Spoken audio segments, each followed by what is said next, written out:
boys. Who's the good boys? That's right. Iggy, Charlie, and the Leafs. That's right. You know, I'm starting to think Victory Puppies is a bit of a cheesy way to start the videos. I don't think anybody cares, dude. Hi, Leafs Nation. Stand witness for Austin Lucas. Full biblical. Austin Matthews is a Leaf. Why do I watch hockey? Stressfully, mostly. Oh my goodness, the squeaker fell out.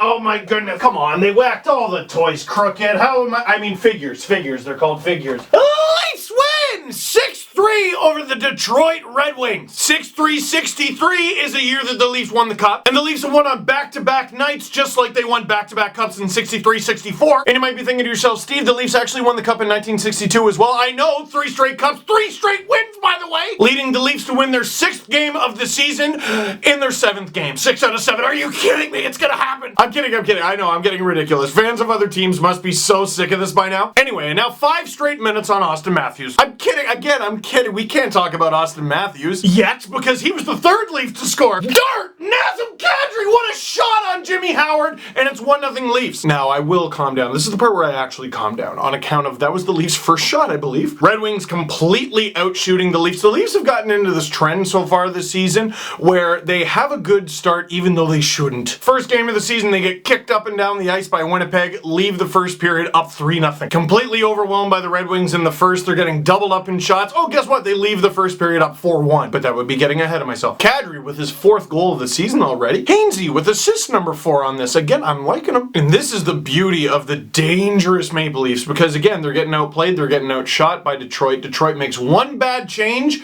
It's in the back of your net. Yes, Kadri was wide open and had time, but what a shot. 40 seconds later, Nylander to Riley. Riley just throws it in front of the net, banks off Zach Hyman. That's his 3rd of the season. The Leafs are up 2-0. And all of a sudden, the Leafs have 2 goals on 2 shots. I thought that wasn't even a shot. That should have been 2 goals on 1 shot. I don't care. Yes, the Leafs have a 2-goal lead, but you got to keep in mind, they got their backup in net. It's Curtis Backup, ain't he? But no matter, he's holding a minute early. Oh, there's a big save right there. Oh, and then Connor Carrick turns it over in the neutral zone. Oh, that's not good. But then Connor Carrick throws a grenade into the neutral zone. That's not good. Oh, he's not covered in the front of the net properly. That's not good. Oh, but it's okay. Henrik Zetterberg is coming in, and he's trying a wraparound. Those don't go in 2017. Yes, so you see Zetterberg is about to pull off the wraparound, and there's still a wide open net. No matter, McElhinney will be there any minute now. Goal, Leafs lead cut in half.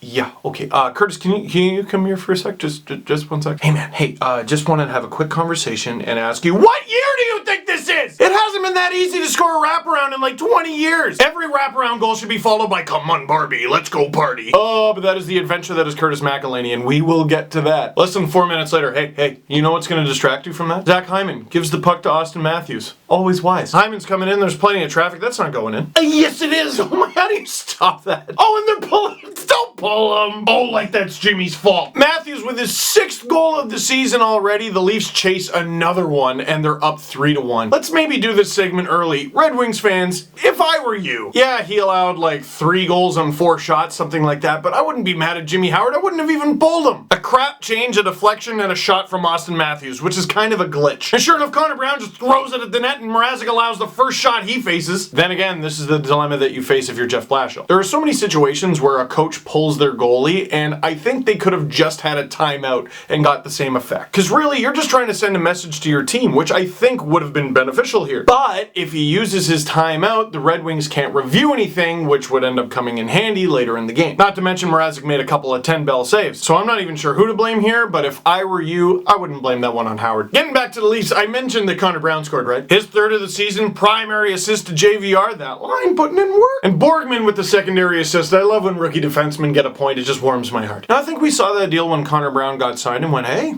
that's pretty good. After 7 games, it's looking sick. Connor Brown locked up for 3 years at $2.1 million. Do you know how many teams would kill for that? I can think of at least a few in the Atlantic Division alone. Hey, here's a fun one. Connor Brown is one of 6 Leafs with more goals than assists so far. Dominic Moore, Brown, Hyman, Patrick Marleau, JVR, and Austin Matthews. Kadri has as many goals as assists. Is that nerdy to note? Sure. But in a league where for every goal you can award as many as 2 assists, usually at least 1, that's kind of crazy. Oh, right, we have more games. 4-on-4, Red Wings coming in. Tatar takes a shot, stopped by McElhinney, that's nice. Enormous rebound, Hainsey dropped down to block the initial shot, so he can't stop Tatar, buries it.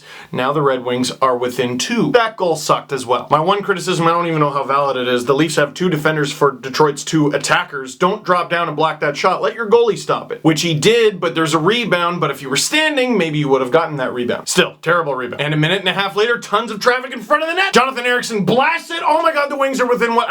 They called it back. And so they review. Justin Abdelkader in front of the net touches Curtis McElhinney a little bit. But now I'm looking at this going, oh my goodness, this is such a soft call. Yet it's the NHL, so I could see how they might say, no, we were right the first time. And the Red Wings might get a penalty for it. Oh my goodness. I'm not gonna lie, I wanted that goal to count and I'm glad it did. Because if that is goalie interference, we're gonna have a long season. I hope you're ready for 9 reviews every playoff game. And despite Abdelkader touching McElhinney a little bit, no, the goal counts. And now once again, the Leafs with a 4-1 lead, and now it's 4-3. New Orleans is sinking. Do the Leafs know how to swim? And just a few more relatively calm minutes later, the Leafs get a power play. Leafs with wonderful, splendid traffic in front. Riley shoots, scores. They get their 2-goal lead back. Oh, we get a review again. Son of a gun. Okay, let's see. Well, JVR does get Mrazek's stick in his skates, but it looks accidental. And it also didn't really look like it interfered with him stopping the puck. Boy, that's a risky review by the Detroit Red Wings. They're going to get a penalty again. The Leafs are going to go right back to the power play. After video review, the call on the ice stands. We have a good goal. Oh, yes! The Leafs get their 2-goal lead back, and they're about to go back on the power play. Well, they just dropped the puck 5-on-5. That's weird. Let me just ask the Twitter machine. Dear Twitter, why don't the Leafs have a power play right now? Do you know what I learned on the Twitter? They only give you a penalty for unsuccessful video reviews for offside calls. This is why nobody likes you. So NHL, what are your big changes this year? Well, we're gonna call a lot more penalties. So you changed the rule on the penalties. No, we're just calling infractions as they're written. Isn't that what you've been doing the entire time? Not really, no. So for years and years, the league has just been a lie? We don't look at it that way. We choose to look at it as we're calling the rule as it's written. So old rules actually matter. That's good to know. How about new rules, NHL? Well, if you challenge an offside and you were wrong, you get a penalty. Okay, that's interesting. How about unsuccessful goaltender interference calls? Oh, no, those are fine. So some unsuccessful video reviews lead to penalties, while other unsuccessful video reviews do not, and also you haven't changed the rules, you're just actually calling the rules as the rules are written. Yes, making them actually rules. You got it. Alright, thanks for this. The NHL. Eat the garbage from the trough, idiots. The NHL is the local kick and stab dive bar that you go to every weekend with your buddies. Now, we all love it. It's cozy and familiar. We actually find it very fun and adorable. But at the same time, we kind of get why others don't really like it. Lost in that mini skit rant, the Leafs are up 5-3. Now the third period, Curtis McElhinney's favorite. Remember that save he made on Sidney Crosby? That was in the third period. I remember that. That was fun. Now I saw a lot of Leafs fans on Twitter after this game going, God, I hate watching McElhinney play. Again, how can you not feel nostalgic and fuzzy watching McElhinney? It's like the hockey gods just took a goalie from 1995 and plopped him down into 2017 and went, here, figure it out. He's flopping around. He doesn't know where the puck is. When he can't see it, he just kicks his legs sporadically rather than just stay still. He's got to be shorter than Jonathan Bernier. Let me see. 6'2"? 6'2"? No way, shut up. When he's in net, McElhinney looks like he's smaller than Bernier, but he's okay, sure. Lots of rebounds. God, it's ugly. But damn it if I don't respect him. Hey. They won, did they not? I don't know how long McElhinney's gonna be the Leafs backup goalie. And he wasn't fantastic in this one at all. But he made a few pretty key stops, and he won the game. Isn't that the name of it? All you want out of your goalie, and this applies to your backup goalie as well, just give the team a chance to win. They're up 2-0. All the Red Wings score. Hold the line. They're up 4-1. All the Red Wings score 2. Hold the line. They're up 5-3. Hold the line. And he does until William Nylander scores his second of the season. Empty netter. Brilliant move, by the way. Another pretty empty netter. And the Leafs win 6-3. Hey, you want to see something cool? We are top of the league. Say, we are top of the league. The Leafs are in first place in the NHL. Well, the Kings might be in first first place if they win their next game. No one cares! The Leafs have 34 goals. The next two highest teams are Tampa and Chicago with 27. They're near the bottom of the league in goals against, but 34 is bigger than 22, isn't it? In fact, the Leafs are bottom 10 in the league in goals against and still lead the NHL in goal differential with plus 12. Well, actually, the Kings and Flyers might. No one cares! First place! Question of the game. What do you think the rest of the season has in store for the Leafs? I'm not convinced the goal scoring can stay this hot. I'm also not convinced that the goaltending will remain this garbage. And that goes for the defense too. I know what I'm excited for. The Leafs' next 4 games. They get 2 days off and then they go to Ottawa, not a very far distance to travel. 1 day off, then they host the Kings. 2 days off, then they host the Hurricanes. 1 day off, and then they host the Flyers. Well, that actually sounds kind of cushy. Yeah, it does. Which is a good thing because November stinks. October 30th, they begin 3 games in 4 nights. Guess what? The California road trip is already here. There's 3 back-to-backs in November, and the month ends and bleeds into December with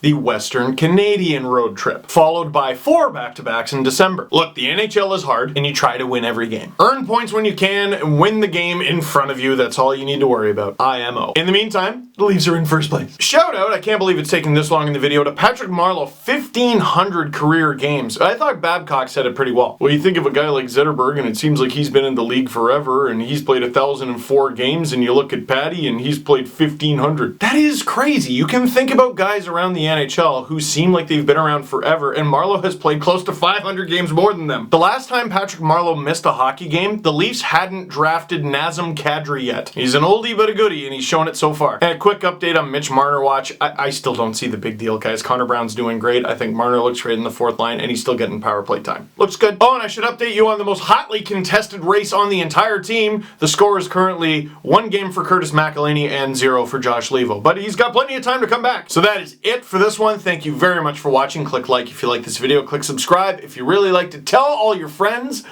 that the Leafs are in first place.